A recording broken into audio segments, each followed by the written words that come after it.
ალამაზად გიძგათ მენახე ჯერ აქედან დავიწყოთ. როგორ ახათ გამოძებათ? როგორ დადა? ჭუჭი რას ქვია ვერ გავით. შრომელი ხელები გაქვს ჭუჭი. თელი სოფლი უნდა ვატარო და კახური ყურძენი უნდა ვასწავლოთ ყველა ზეპირად. თავარი ეხა რომ მოამწიფონ ბოლომდე მე მესვით ხალხი ჩხალობს რომ კიდე არ გააფუჭოს რამე ქარი არ იყოს, წვიმა არ იყოს, რაღაცა არ იყოს, მაგრამ მოამწიფოს ბოლომდე და კარგი კონდიციით ჩავაბაროთ. ეგ გაიზარდა ჩაბარების ფასი, მაგრამ თავარია ხარისხის არ უნდა დავარდოთ ამის გამო. საბოლოო ჯამში ხო გვინდა რომ ჩვენი ღვინო მაღალი ხარისხის იყოს. ვლაო ლევან, შენ რაღაც წნორში უკვე დაკრიფე თელი ყურძენი და ხალხი გადმოხედე? კი? კაცი თელს და სწორის ქარხანა უკვე წნორში რამდენი რა პროცენტია? დღეში 120 ტონას იბარებს კაცი თელს. კი? იქ ნახევარსაათზე მეტრი რიგები ხო არა?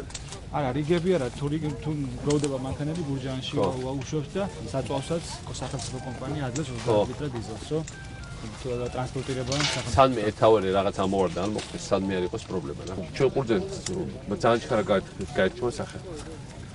მარტო რუსებმა იცოდნენ და პოსტსაბჭოთა ქვეყნებდა. ეხლა გავაგებებს ყველას. მთელი ბავშვობა ამას ვაკეთებ.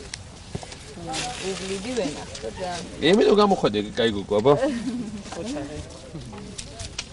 აი ამათთან ერთად მუშაობდით, ავდიოდით სკოლის პერიოდში, ყველა ვეხმარებოდით. სკოლაში ორჯერ ვიყავი შრომის ცემენტი მანავში. მაგრამ ის სხვა ზონაა, სხვა ყურძენი. ჩვენ დაგვიზარდა კახეთი ემბარგოთი ჯერ. შემდეგ ამ სტიქით წელს თან ორჯერ. მაგრამ მე ვფიქრობ, ხალხს მივეცეს კომპენსაციების არაფერი აღარ დარჩა. აჩვენს გვინდოსაც მიცემ. მაგრამ მეორეა რომ ვისაც დარჩა იმას სანიმუშნო ჩაუბრუნდეთ. მენახემ გავაშოროთ მეტი. ხარისხი უნდა ავამაღლოთ. ქარხნები გაშინდება წელს რამდენიმე გაიხსნა, მომავალ წელს კიდე 5-6 გაიხსნება. საერთოდ რიგები აღარ უნდა იყოს. თქვენი არის დიდი ზეიმი მართლა რა. ეს არის ახლა მოსავალი ბევრი რაღაც მოდის საქართველოში. და მათ შორის კახეთში. თქვენი არის ნამდვილი ყველაზე მთავარი ქართული ზეიმი. ეს არის ბევრად მეტი ვიდრე სოფლის მეურნეობის მოსავალი.